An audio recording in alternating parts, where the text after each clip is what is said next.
کہ مسلمان کے عیب کو ظاہر کرنے والا مرے گا نہیں جب تک خود اس عیب کے اندر مبتلا نہ ہو جائے، اگرچہ وقت لگے کچھ دیر کے بعد، لیکن مرے گا نہیں جب تک اس عیب کے اندر مبتلا نہ ہو جائے جو عیب کسی مسلمان کا بیان کر رہا ہے۔ اس لیے کہ مسلمان کو رسوا کرنے کا جو ارادہ کر لیتا ہے وہ اللہ کی نظر میں رسوا ہو چکا ہوتا ہے۔ جو مسلمان کو رسوا کرنے کا ارادہ کر لیتا ہے وہ اللہ کی نظر میں رسوا ہو چکا ہوتا ہے۔ بہت سیدھی بات ہے۔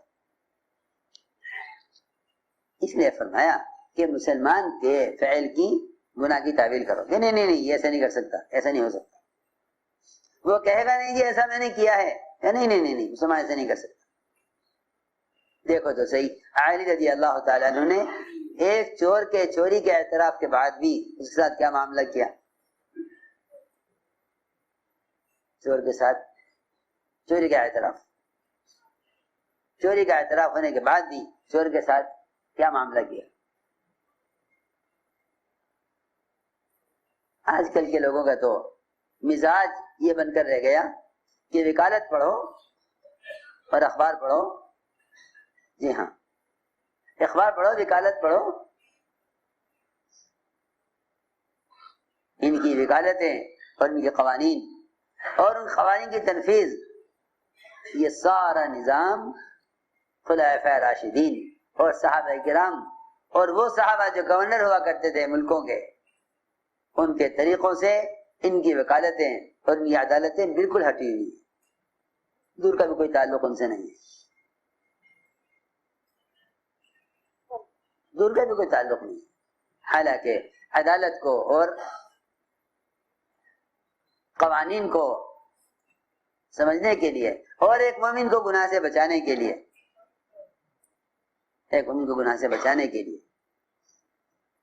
یہ سارے طریقے صحابہ کے واقعات سے سیکھنے پڑیں گے، ورنہ تو اس زمانے میں زندگی کے ہر شعبے سے صحابہ کرام کے طریقے نکلے ہوئے ہیں، اس لیے ہر شعبے میں آگ لگ رہی ہے، ہر شعبے میں آگ لگ رہی ہے، ہر شعبے میں آگ لگی ہوئی ہے، جہاں جا کے دیکھ لو،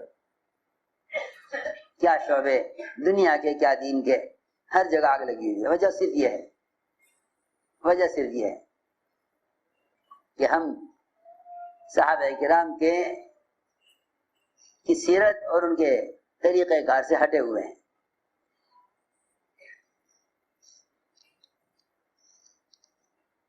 تو میرے دوستو عزیزو، امن اور ہدایت اس کا تعلق صرف ایمان اور ایمانی صفات سے ہے۔ اگر ایمانی صفات نہیں ہیں تو پھر امن اور ہدایت کا ماحول نہیں ہوگا۔ امن اور ہدایت، لوگوں کو صحیح راستہ ملے اور لوگ امن سے رہیں، یہ نہیں ہوگا جب تک ایمان نہ ہو۔ تو میں نے عرض کیا کہ مسلمان کے فعل کی تعویل کی جاتی تھی تاکہ اس کا گناہ ثابت نہ ہو۔ حضرت علی کے یہاں چور لایا گیا،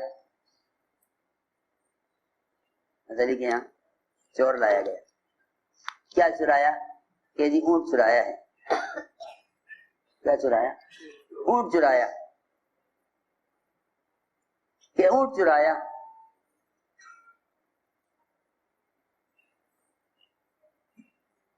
اور ظاہر بات ہے کہ اونٹ سارے ایک سی شکل کے ہوتے ہیں۔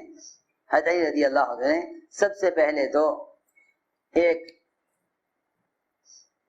چور کو چوری سے بچانے کے لیے ایک بات یہ فرمائی کہ ارے بھائی اونٹ سارے ایک سی شکل کے ہوتے ہیں، جلدی میں تم اپنا سمجھ کر کھول رہے ہوں گے، وہ دوسرے کا نکلا، اس نے تمہیں چور بنا دیا۔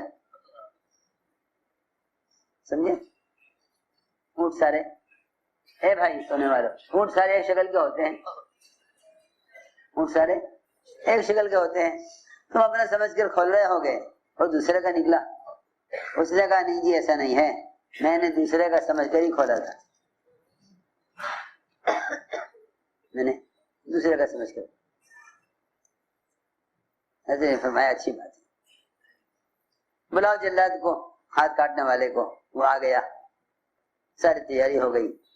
علی رضی اللہ تعالی عنہ مجلس سے اٹھ کر چلے گئے، مجلس سے اٹھ کر چلے گئے، اٹھ کر مجلس، اور کہہ کر گئے کہ میرے آنے تک کچھ مت کرنا۔ لوگ انتظار میں، کہتے ہیں کب تشریف لائیں گے، کب حکم دیں گے۔ علی رضی اللہ تعالی عنہ آئے، اور آ کر چور سے اس طرح بات کی گویا ابھی تک اس سے کوئی ملاقات نہیں ہوئی تھی۔ چور سے فرمایا کیا بات ہے بھائی، کیا تم نے چوری کی ہے؟ ایسی بات کی جیسے اب اس سے پہلے کوئی بات ہی نہ ہوئی ہو۔ اس چور نے کہا نہیں جی میں نے چوری نہیں کی، میں نے چوری نہیں کی۔ فرمایا جاؤ چھٹی، ہاں جاؤ۔ نہیں کیا ہوا، آپ نے اس کو چھوڑ دیا، آپ نے اس کو چھوڑ دیا؟ حضرت نے فرمایا کہ ہاں میں نے اس کو پکڑا تھا اس کے اقرار کرنے کی وجہ سے، اور چھوڑ دیا اس کے انکار کرنے کی وجہ سے۔ وہ انکار کر رہا، ریکنسٹرکشن آف امہ ڈیلی انکار کر رہا ہے کہ میں نے چوری نہیں کی، میں نے پکڑا تھا اس کو اس کے اقرار پر، چھوڑ دیا اس کے انکار پر۔ کہ مومن کہہ رہا ہے کہ میں نے چوری نہیں کی، مومن کہہ رہا ہے میں نے چوری نہیں کی۔ سنو، مومن کو چاہیے کہ مومن کے عذر کو قبول کرے، مومن کو چاہیے کہ مومن کے عذر کو قبول کرے۔ سنو غور سے بات، مومن کو چاہیے کہ مومن کے عذر کو قبول کرے، یہ نہ کہ نہیں تم جھوٹ بول رہے ہو۔ ہاں، کیونکہ چوری ثابت نہیں کرنا ہے، چوری ثابت نہیں کرنی ہے۔ مومن سے چوری ثابت نہ ہو اس کی کوشش کرنی ہے۔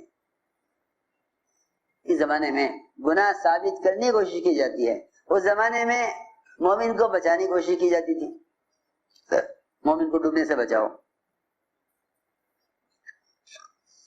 اس کو ڈوبنے سے بچاؤ۔ اس زمانے میں ڈبونے کی کوشش کی جاتی ہے، اس زمانے میں بچانے کی کوشش کی جاتی تھی۔ اس زمانے میں، اور اس کی وجہ یہ ہوتی ہے کہ آدمی دوسرے سے بہتر بننے کے لیے دوسرے کو برا بنانے کی کوشش کرتا ہے، یہ اصل بات ہے۔ جب آدمی کے اندر کبر اور عجب آ جاتا ہے تو وہ چاہتا ہے کہ دوسرے آدمی کو برا ثابت کرو تاکہ تم اچھے ثابت ہو جاؤ، تاکہ تم اچھے ثابت ہو جاؤ، بس اس کے علاوہ کوئی وجہ نہیں ہے، اس کے علاوہ کوئی وجہ نہیں ہے کہ ایک مومن کو برا ثابت کرو اپنے آپ کو اچھا ثابت کرنے کے لیے۔ میں عرض کر چکا ہوں کہ جب کوئی مسلمان کسی مسلمان کو رسوا کرنے کا ارادہ کر لیتا ہے تو اللہ کی نظر میں وہ رسوا ہو چکا ہوتا ہے، کہ وہ اللہ کی نظر میں رسوا ہو چکا ہوتا ہے۔ اس لیے فرمایا کہ مومن کے بارے میں ہمیشہ اچھا گمان کرو، اور مومن کے گناہ کو ثابت نہ ہونے دو، مومن کے گناہ کو ثابت نہ ہونے دو، کہ مومن کے گناہ کو ثابت نہ ہونے دو۔ کیوں؟ تاکہ تمہارا ماحول ستھرا رہے، تمہارا ماحول ستھرا رہے۔ عمر رضی اللہ تعالیٰ عنہ نے جب بھی کسی منافق کو قتل کرنے کا ارادہ کیا،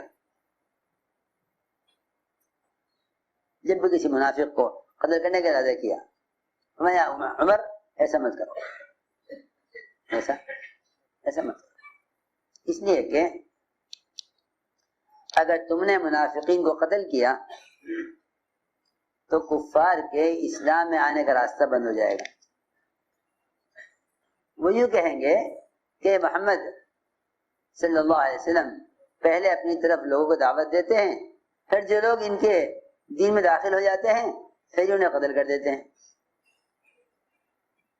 غیر منافقین کو ہمارا سمجھ رہے ہیں حالانکہ یہ ہمارے نہیں ہیں، غیر منافقین کو ہمارا سمجھتے ہیں حالانکہ یہ ہمارے نہیں ہیں، مگر کیونکہ غیر سمجھتے ہیں کہ ان کے اپنے ہیں تو ہمیں ان کے ساتھ اپنوں کا معاملہ کرنا چاہیے۔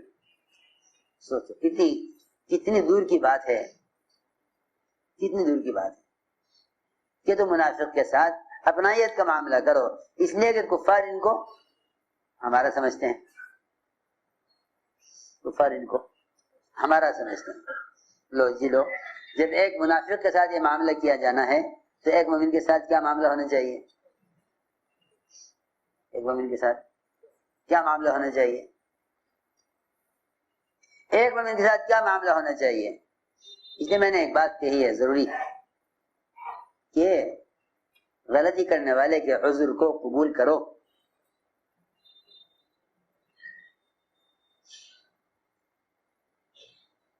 اللہ اکبر۔ یہاں تو وہ مومن جو مومن گھرانے میں پیدا ہوا، یہ مومن، سنو میں کچھ کہنا چاہتا ہوں، یہاں تو حال یہ ہے کہ مومن گھرانے میں پیدا ہوا اور ایمان کے ماحول میں پرورش پائی ہو، ایمان کے ماحول میں پرورش پائی ہو۔ سننا میں کچھ کہنا چاہتا ہوں، ایسا مومن گھرانے میں پیدا ہوا اور ایمانی ماحول میں پرورش پائی،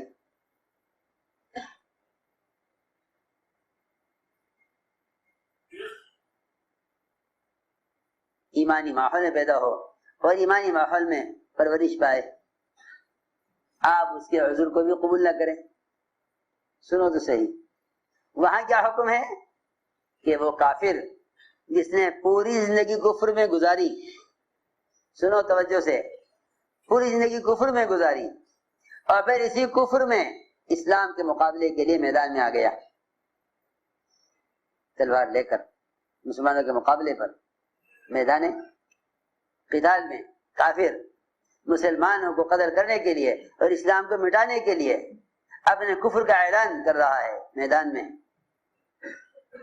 اپنے کفر کا اعلان کر رہا ہے، اور وہ اسلام کو مٹانے کے لیے کافر ہو کر مسلمان کے اوپر تلوار چلا رہا ہے۔